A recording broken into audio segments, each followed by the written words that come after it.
Hallelujah. Hallelujah. Hallelujah.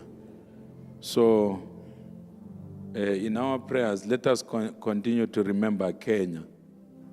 That country has been ravaged by floods. It's not floods like anything which we have ever experienced.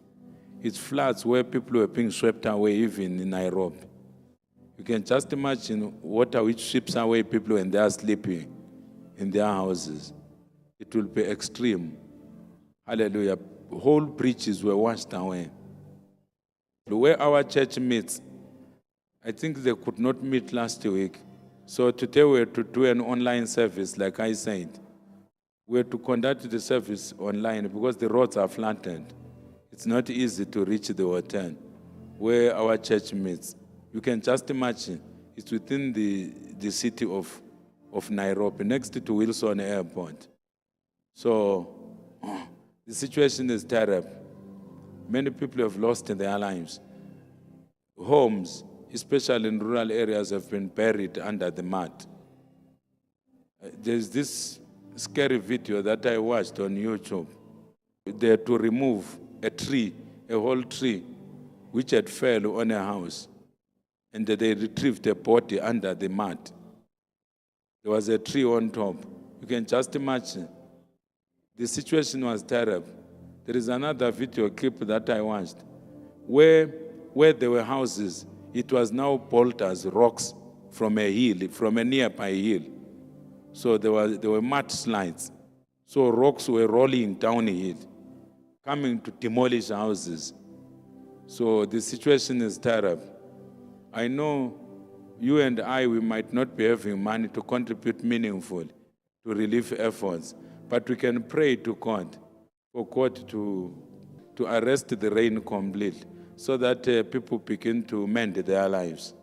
So those with a willing heart, I won't tell you, you can fast for 1 day, for 2 days, for 3 days, whatever you are able to do. Let us just remember them. More than 200 people have lost their lives. Some, they are still looking for them.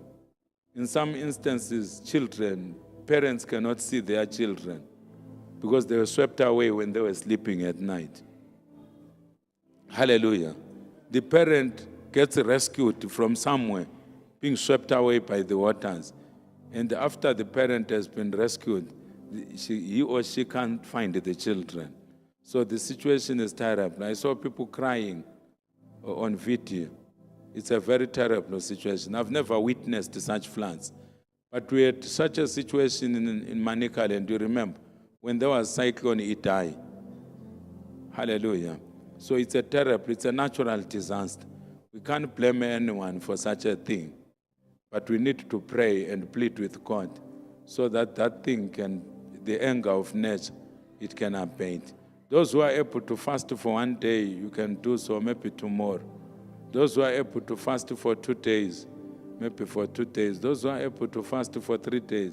We are not putting a rule, but let us just remember those people. Hallelujah. Let us remember those people. They are in very serious distress.